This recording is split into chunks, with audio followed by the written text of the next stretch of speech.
Come on in. We've been gay bash. Come on, sort you out. We have with us, ladies and gentlemen, do we call you Susie still or just Susie these days? Susie. Susie. Whatever you want, formal or informal. Susie, we'll go informal if that's all right. We've got Susie and we've got Budgie, who's the other half of the Creatures. Yeah, correct. and my other half. Literally your other half. Yeah. How long have you guys been married for now? 12 years, wow, but together. I looked the other way just then. But at 10 years to that, we've been an item for 22 years. 22 years. That really is something. That really is. My 15th wedding anniversary is coming up any day now. 15? That's brilliant. Not bad, eh? I mean, it's quite rare, isn't it? It is rare. Any relationship. But who'd have thought? Here you go. You've got the kind of like what were you called in those days? The high priestess of punk. Oh, she was the mother of punk yesterday. The ice queen. But I wanted to say, mother of punk. They could at least have said the motherfucker of punk. Now you can't say that on the radio, and now we have to apologise to everyone for your mother effer. You see, but you're such a lovely woman, and now you've gone out. Everyone thinks you're not. If you knew Susie like I knew. We all apologise for that now, don't we? I'm extremely. Okay, she's contrite. Effing sorry. Yes, okay. And now here we are. What? How many years is it since the Banshees first played? It's what 30. Well, 76. September 76. Oh, so it's not quite that. It's that's 27 years then. Yes. Yeah. Mere chickens, really. Does it feel? I mean, can you remember it all clearly? Does it feel like that long ago? Are you aware of the passage of time? No, not at all, really. No. I mean, no. I mean, when I read that book, it's like drowning. Several times. That's not the best promotional plug for a book I've ever heard. It's like dying a few times. Susie and the Banshees, the authorised biography is now. I've been reading it. I've been thoroughly enjoying it because, of course, I lived through that period a little bit. Not the early days so much, because I came to it a tiny bit later. But I remember those early punkings, and I remember seeing you, as I was just saying. Did you see it? I saw you at the Nashville. Were you at the 100? You weren't at the 100. No. I wish I'd been. I never saw the Sex Pistols live. and seeing those live, I mean, you saw them before they were signed or anything. That must have been quite an experience. Yeah, I mean, we saw them when there would be like a handful of people in the audience, and most of them didn't want to be there. They were just there by accident. I mean, it was very early days. It was very exciting. Where did you see them first? What was the first gig? I can't remember what. It was Severin and Simon. I went to some college. It was some college, and they were literally playing in the school gym. Right. And it was one of the white lines on this basketball court or something was the end of where their stage bit was, and then after that line was the audience sort of backing away. And I couldn't believe it. I've never seen people kind of like, you know, avoid eye contact with the lead singer. And was Lydon already, was Johnny Watton, was he already kind of fully formed in that way that he became this kind of confrontational and strange performer? It's unusual. I think that, yeah, I mean, I don't know, very self-conscious in a way that he was there, and I don't know, he just didn't treat it with any kind of respect. And I mean, things like, you know, he had a pint of beer on stage that he just... And people just didn't do this, did they? No, or blew his nose or something, you know. That was like, my God, he blew his nose. Just breaking down those kind of odd barriers about it being real. It must have been...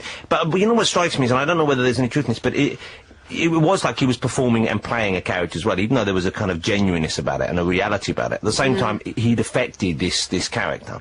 And when you first appeared, you seemed to be doing that as well in a funny sort of way. And I don't know whether that was I suppose as a reaction, part fear, and partly a reaction of But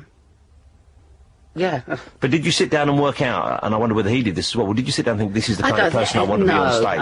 I don't think anyone from that era, I mean, people kind of, what I hate is that people look back at that time and, like, they say, it was so important. It's like, nobody at that time was thinking, this is a really important part of our lives and it's going to have repercussions much. I mean, no, everyone was having a great time and, you know, doing what they wanted to do. And for the first time, you didn't have to know the right people or, you know, kind of be some sad git in a bedroom, you know, learning to play the guitar. Do you know what I mean? It wasn't about... It wasn't about technically actually reaching a certain stage of accomplishment before you went on stage. It was spontaneity, and it's very visceral, and it was all about the energy and the frustrations of the time. And because how long had the Banshees been together before you played live for the first time? Well, I mean, we literally formed in this club Louise's when Malcolm just, I'll say, oh, bloody hell, there's a band dropped out at this festival, you know, and I just piped up without thinking, oh, we'll do it, I'll do it, you know, and then it was like, Sid was there that night, and he said, "I'll play drums," and then it was like trying to find a guitarist. So it would have been like days, and then it dawned on me like a few days before. Well, we've never actually seen how you plug an instrument in, let alone play it. It took quite a few years before the Benches even bought some equipment, didn't it, though? Didn't you turn up without gear? We had no gear. I mean, it's I can't believe it. All these support bands, you know, they must have had rich parents or something. They all had this amazing gear. You could always tell the bands that weren't going to make it because they had, like, good gear. They were going to make it. So we turn up, you know, in this You're doomed. broken down, this broken down truck saying, "Oh, the other truck's broken down on the motorway with all our gear in it. Please, can we borrow yours?" And it always worked. And what were the worst punk bands you ever saw? Who were the bands you saw either supported you or you just saw on the gig? Who do you remember and still blush for? You ever see a band called Shag Nasty? Fred, Mr. I haven't even heard them. I saw Shag Nasty. There were some great We liked Eater, didn't you? Eater were great.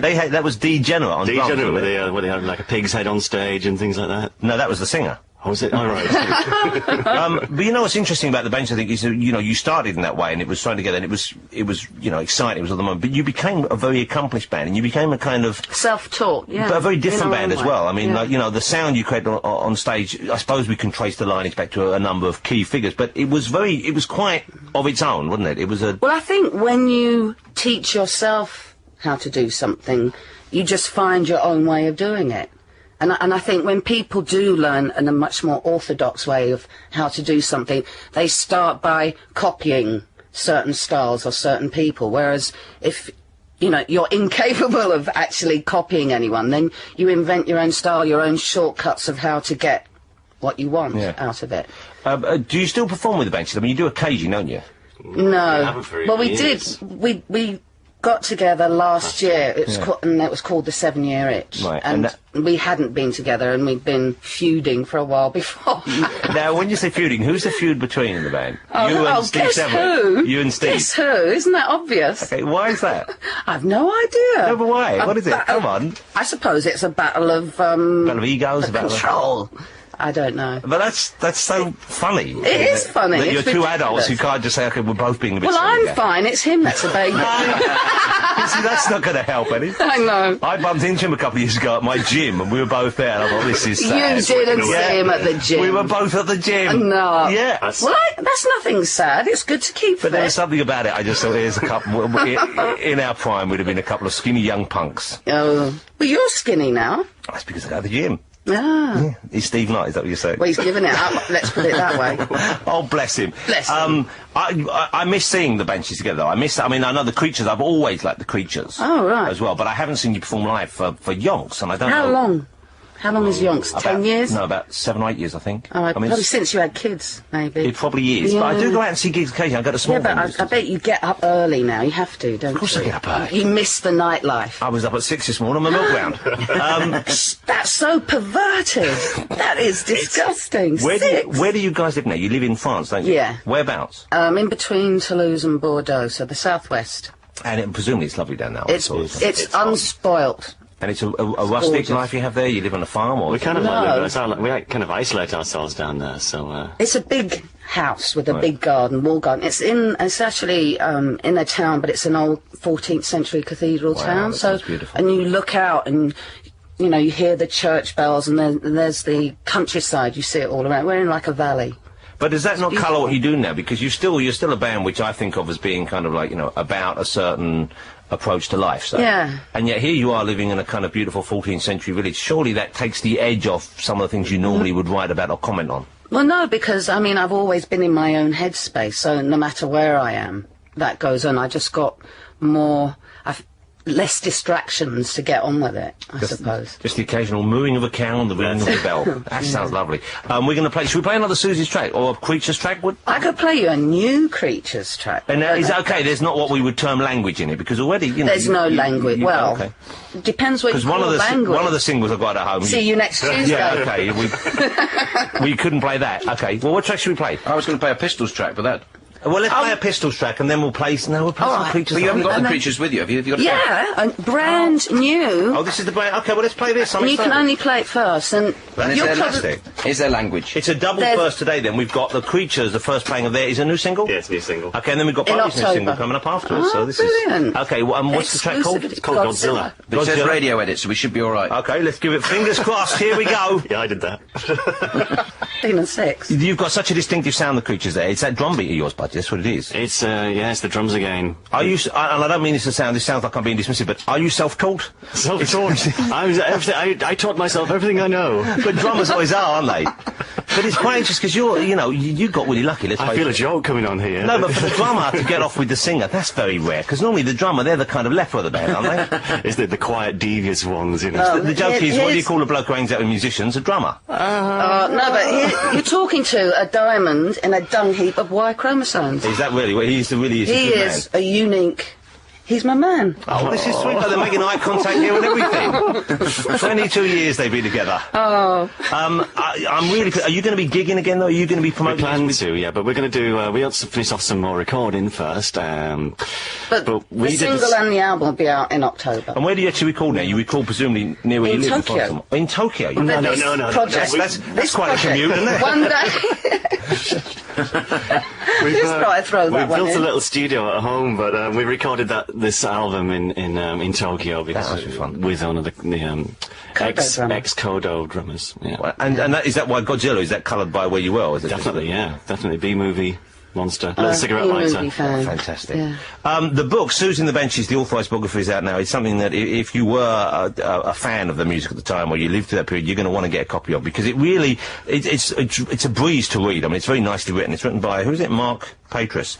And it's nicely written because it's kind of episodic, and it's got little chunks and dates in and stuff like that.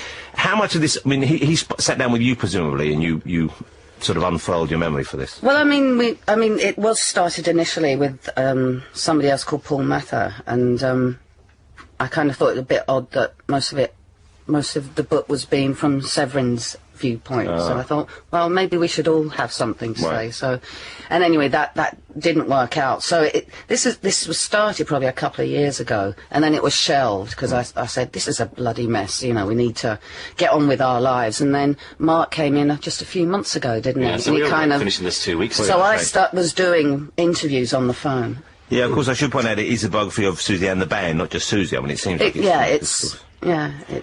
But that's, I guess, why, maybe why Steve Savin had a problem with it, because it was always Susie and the Benches, but you were seen as being, it's Susie, it's like Susie's band, and of course that isn't really a fair representation of it, because it wasn't. No, of course not, no. Everyone that knows the band knows it's never been like that, anyway. Let me ask you about the actual impact that you had, though, the way you look, because a lot of people have said that you're responsible for the whole goth movement. I mean, before you, really, we didn't see, young women didn't wear black makeup like that. I mean, I guess they did back in the 20s. Well, in the 60s as well. But not in that kind of black, gloomy, melancholy kind of... I was never gloomy and melancholy. Well, you were sort of stern and glacial. What were you then? Bit sporty. We start playing adlibs here. I need some more adjectives. Well, I would never call... I mean, what does it mean? Oh, I'm a goth. Well, it's that kind of like, well, my daughter, who's just turned 12, she's in her goth Well, I mean, phase. there was no terminology for that then. But, I mean, even when someone called me a punk, I think, well, what do you mean? The stuff you're reading in the tabloids or, these people that happened to meet and had the same interests and just all diversified. So I don't like anything that really pigeonholes me.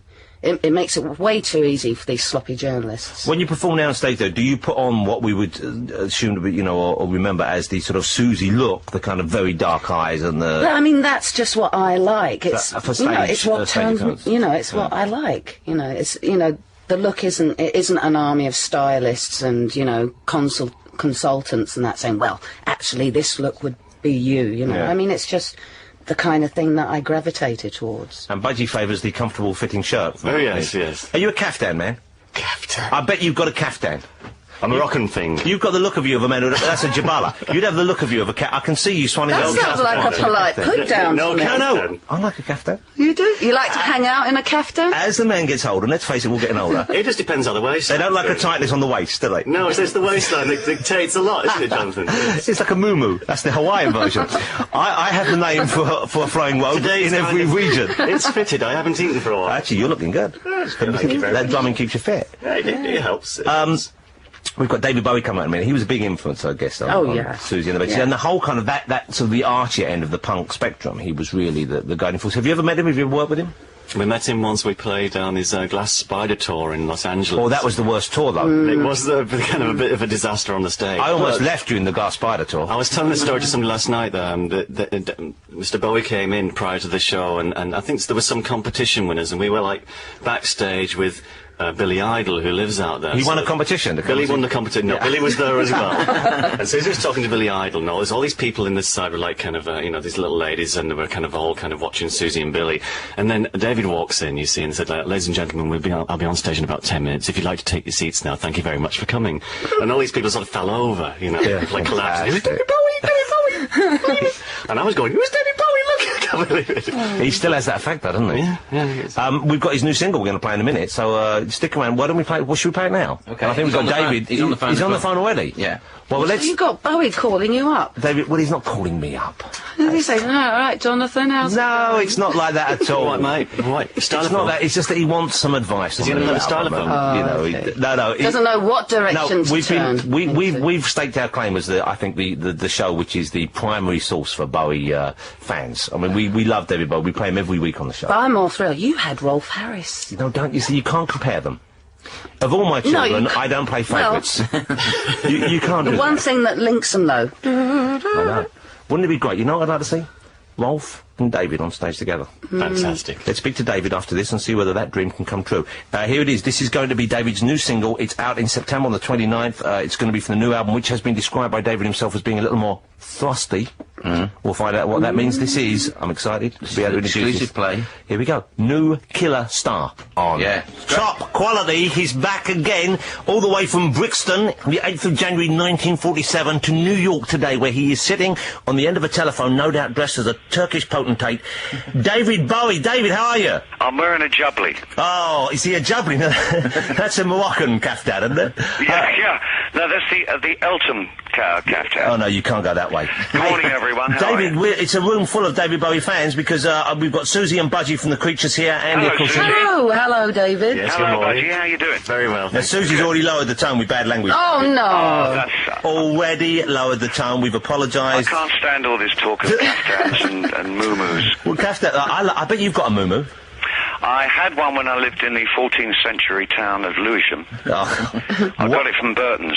Hey, David, Yeah. new single sounds fantastic. Thank you very much. Congratulations, and I'm not just saying that. I would have said it even if I didn't like it, but I actually do like it. I know you would. Yeah, but I do like it as well, which is fantastic. Is that this is a taste of them? This is what it's going to be like? It's more... Yeah, it's, yeah, I don't know. It's just a collection of songs. There's no real through line to it. It's, I like it a lot, though. I mean, I'm going on the road, so I'm looking forward to touring it. And is this you working with Visconti again, Mr. Tony Visconti? Yeah, and this time's a lot of the stage band, that I've had over the last 8-9 years, pretty much the musicians on it, so it's pretty representative of stage, I suppose. It's an incredible band you have. Susie and Budgie, I'm sure you must have seen David live. I mean, you played on his tour, because the Glass Spider tour, that was your worst tour, David, wasn't it? That was actually pretty much the way that we're planning this next tour.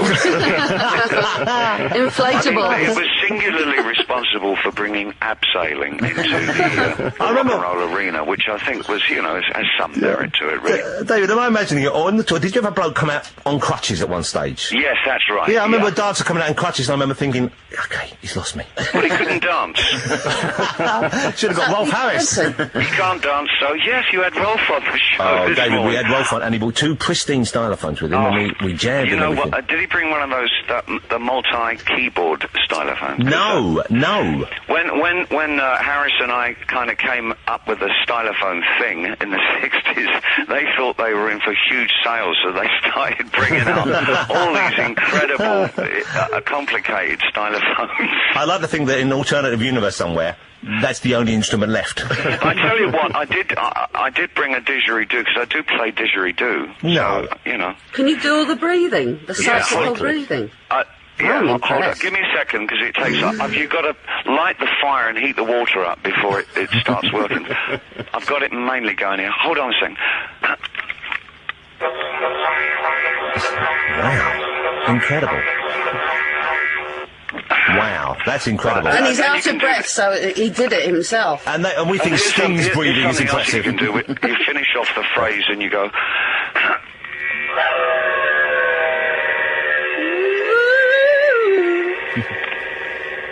Right, well... Pretty impressive, isn't it? Thanks for sharing that. No, not at all. I can do that all morning.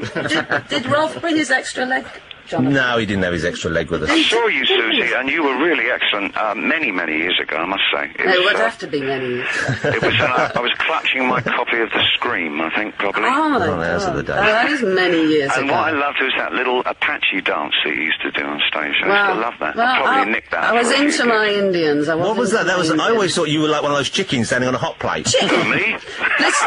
This cheeky Jonathan Ross, what are we going to do with him? I'm sitting next to him, I think I'll pinch him. David Make is now... him ouch. He's now oh, ouch. David's now, 72, okay. He's incredibly good shape. When he was in last time, you did a little Right. kangaroo hop for Boy. us. Do you remember that, David? You came in and we were talking about the guy the original legendary Stardust Cowboy. Yeah. And you were talking about that you'd seen him hop around on stage or something, and you did it, and I could not believe just how flexible your knees are.